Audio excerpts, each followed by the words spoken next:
Hey guys, it's Ann Yorks from the Flower Box, and today I am bringing you a brand new Valentine's Day cookie tutorial. I'm going to show you step by step how to make sweet treats for your sweetie. The best way to spoil your Valentine is with sweet treats, and what's better than a chocolate box, a tall cake, a cupcake cookie with a tall stack of icing. I'll show you how to make a Valentine's candy cracker, a conversation heart, and my favorite, the chocolate strawberry. This tutorial also goes along with our Sweet Treats cookie decorating kit.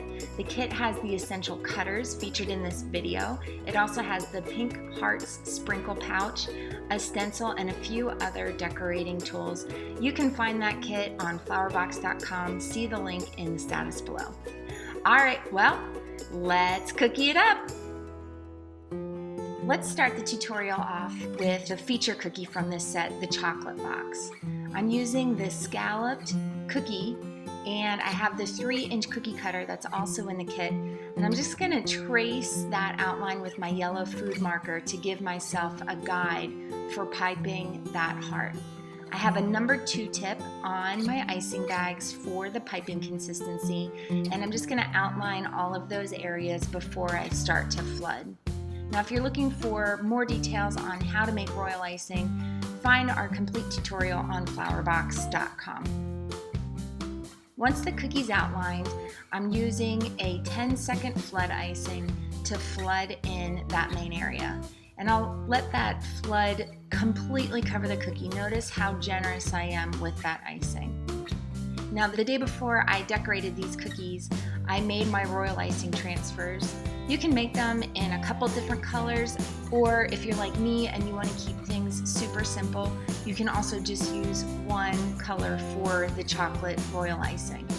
So you'll peel those off, and while the pink on that heart is still wet, we're going to set those chocolate pieces on the wet background. It works best if you put the chocolate pieces on while the background's still wet, because it'll just help that royal icing transfer stay firmly on the surface of the cookie.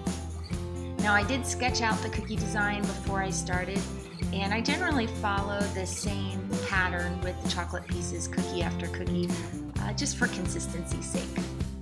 So once that pink icing has a chance to dry, I'm ready to flood in the scalloped edge, which is the frill on the edge of this chocolate box. So again, I'm being generous with my white flood icing. I'm just gonna flood that area in and try to bump it up over the outline just to make a nice smooth edge.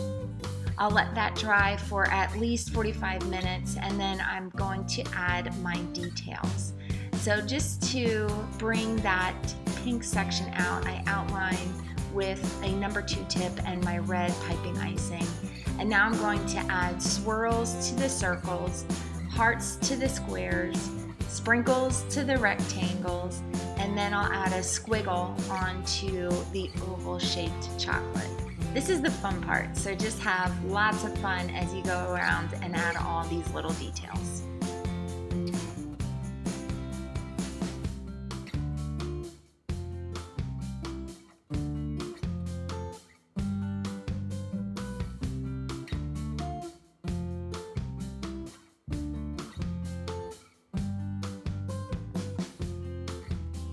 This isn't the first time I've made a chocolate box design. I've also done it with the double heart cookie, and you can find that tutorial on flowerbox.com. I used the same royal icing transfer sheet. You can download it for free on flowerbox.com, and I used a similar decorating design. So if you like this design and you want to try it in a new way, you can check that out.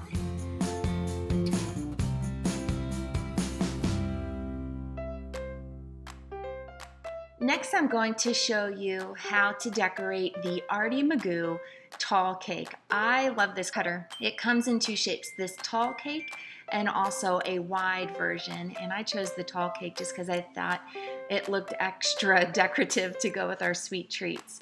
You'll find a free template download for this design on the tutorial page if you need help getting that icing. But I find just wiggling and squiggling that first outline with the white icing and it doesn't need to be perfect from cookie to cookie. Isn't too difficult to do without the template. Now I've outlined and flooded the cookie. I've flooded in the cherry and the pink icing and let it dry. And now I'm ready to do the second phase of flooding. I'll flood in that mint green cake stand and the dripping white icing. This just looks so much fun. I love this design. And while this white icing is still wet, I'm going to add my pink candy hearts. This little candy heart is so cute. It has a little bit of a shine to it, so I like using these candies better than piping with icing. And a little pouch of these is included in the kit box for you as well. So once those are in place, and I used the tweezers just because it's easier to place them, but you can also drop them on just using your hand if that's faster for you. I'll add a few more details to the cake stand. I really want to bring that dripping icing to the foreground, so I'm going to add a pipeline along the edge base of that dripping icing. And then I'm going to add 5 whimsical loops to the cake just to make it look extra fun. Let's move on to the cupcake design. The first area that I want to outline is the pink icing, and I'm just going to work my way up using the Baker's Rose dark pink and light pink and white. It just kind of has that cool ombre effect. And after I have my icing stacks outlined, I'm ready to outline and flood that green wrapper. So I'm going to flood in this area. Again, I'm being nice and generous, especially since we're going to be airbrushing this area. I want that icing area to be nice and full. And then I'm going to flood in the pink icing stack. I like flooding alternating areas just because I don't like when my icing colors bleed, and this is a great way to prevent that. Now it's time to airbrush on the cupcake wrapper. And I don't want a super overwhelming pink color, so I'm actually going to mix a pastel pink using Pearl Shimmer airbrush color, and then I added about 10 dots of the deep pink airbrush color. I'll mix that together in a little mixing bowl and put that in my airbrush, and then I'm ready to airbrush that color. If you get a little shift like I do, just slide it back. It shouldn't be a problem, and sometimes that happens. But I'm noticing that my stencil isn't sitting completely flat against the icing. It really needs to be touching the icing so I don't get that underspray. So you can see in this tutorial, I'm using my scribe tool to push that stencil down against the cookie to prevent any underspray. And then I get a beautiful clean image as a result. Now I'm ready to finish the flood, so I'll finish off those last 2 areas.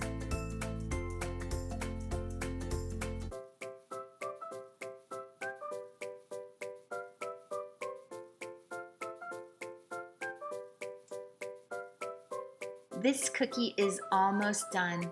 I'm going to pipe and flood a large heart as if it's the cherry on top. And then I'm going to outline the wrapper and add a few lines just to give a little texture to the cookie design. I'm careful to pipe my lines around those airbrushed areas so you can fully see the hearts and dots. Now, here's a little time saver trick. If you're ever trying to airbrush 2 small cookies, just put them together under the stencil and you can airbrush them all at once, like I'm doing with these Valentine's candy crackers. I saw these candy crackers at Christmas time. They just looked like so much fun. You use a little tube and fill it with candy and wrap it with ribbons, and then your sweetie can open them up. So that was the inspiration for this design. This is such a quick and easy cookie. Just flooding that all one base area, airbrushing those sections, and now I'm just going to pipe a couple of ribbons onto each cracker just to add a little texture and cuteness.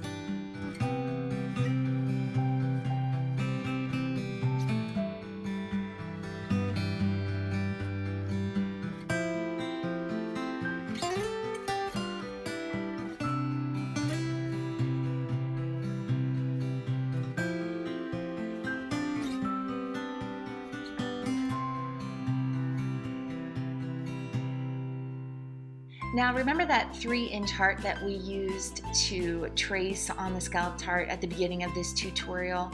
I did bake a few of these hearts because they just so happen to be the perfect size for a conversation heart cookie. And I'm not going to use a projector just because we're only piping 6 letters, but it does help to center the B and the E at the center of the heart to get started. And that should help keep your spacing nice and even if you're making a couple of these cookies. Okay, to wrap up this sweet treats tutorial, let me show you the final design, the chocolate covered strawberry. This one looks so delicious. People love to eat these cookies. So I'm going to outline and flood the red strawberry section, and then I'm going to go back in and I'm using the 20-second icing that I had prepared for the royal icing transfers for the chocolate box, and I'm just going to outline and flood that entire area with that one consistency. It's just a little bit of a time saver so that I don't have to go back and mix another icing consistency. I'll let those areas dry, and now I'm ready to use tip number 67. You'll also find this tip in the Sweet Treats box, and I'm just going to quickly add some texture to the cookie with these 3 strawberry leaves. We're almost done. We're going to add some seeds to the strawberry, but because it's Valentine's Day, our seeds are pink and they just so happen to be in the shape of a heart. So perfect. And let's complete our chocolate strawberry with a swirl of chocolate on top. Thank you so much for watching this Sweet Treats tutorial. I hope you'll check out the kit page for bonus information on how much icing to make, a link to our cookie recipe, and also more details about the cookie decorating kit.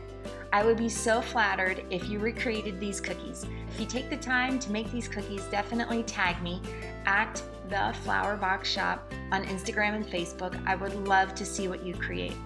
Happy Valentine's Day and happy decorating!